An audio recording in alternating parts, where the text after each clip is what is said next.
I'm Carl, international risk taker and part of a group called TIGHAR, the International Group for Hideous Animal Recovery. My latest adventure is to capture a very, very dangerous beast that's very similar to the raptors of old, except that this wears tennis shoes, believe it or not. The loppers usually travel in packs called law firms.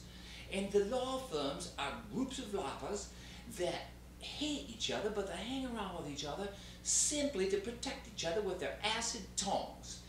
It's hideous, but it is effective. Now, when we're talking about these law firms, if you ever find yourself surrounded by a law firm, simply pull out a bottle of ketchup, squirt it all over your body, because you might as well be a tasty treat for them, as they're going to eat you alive. In the wild, if they get their hands on you, they're like a set of ugly dingoes. They get agitated and they start speaking in things that we call tongues because nobody can seem to understand a thing that they're actually saying. The particular beast that I'm after is traveling with another nasty beast. The beast that he's traveling with is a Russian LopperWopper, very dangerous Russian LopperWopper, by the name of the Leonid. Now the Leonid, we have it on good authority, is actually infected with a disease called the PhDs, which everyone knows gives you the poops.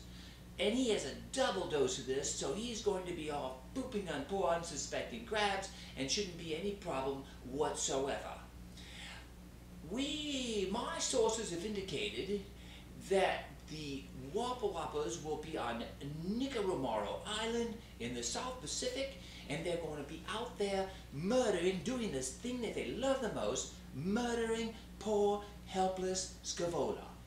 As they're chopping them, their faces get this ugly look on it with a big smile, and drool comes down their chins, and they go insane when they're doing this.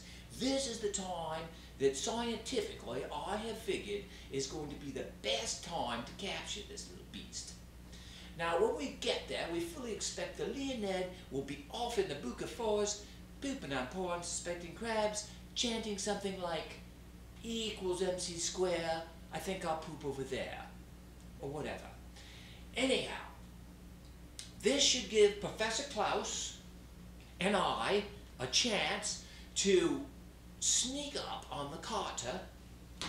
By the way, Professor Klaus has no idea of the problems that we're going to have, and I haven't actually explained anything to him yet, so I'll have to get around to that. Matter of fact, he doesn't even know about LopperWoppers.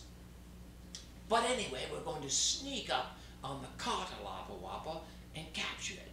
Now the way to catch a LopperWopper, because it is an extremely risky business, is that you have to sneak up from behind on them while their legs are slightly spread and they're bending over, chopping these poor little screaming Scaevolas, and this drool is rolling down their chin, and you sneak up behind them, you reach out at lightning speed with both hands, you grab the two things that are the most important to him in the entire world.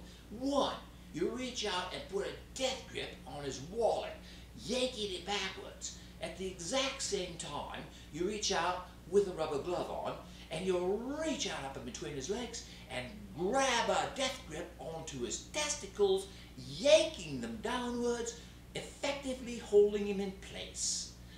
At this time, I fully anticipate that the LopperWopper will be completely in shock, not knowing what to grab for first, since he values both things equally, and he will just stand there stupefied for approximately 30 seconds, while Professor Klaus runs up with duct tape, covers its mouth so it keeps its acid tongue from getting any acid on it, and then he duct tapes its hands and its feet.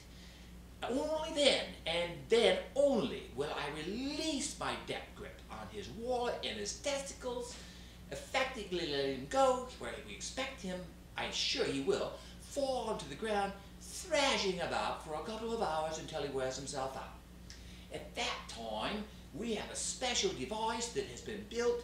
It's a yellow carrying case that we have 2 poles we put through. We're going to roll the Carter on top of this. We're going to lift it up and take him back to base camp. Once at base camp, we will load him onto a ship for Samoa. Then we're going to put him on an airplane in coach class in a middle seat with no snacks and fly him back to the United States, where we're going to put him into a plexiglass cage and we're going to charge $5 a head to come and look at him. And he is hideous, so it will be a very entertaining thing. We figure, well actually I figure, Professor Klaus doesn't know about it yet, that if only the women come to laugh at him at $5 a head internationally, we will be wealthy beyond our dreams, and the Carter will spend the rest of his days doing depositions. I think it's a very good plan. I'm looking forward to activating it. This is Carl, International Risk Taker, over and out. See you on the island.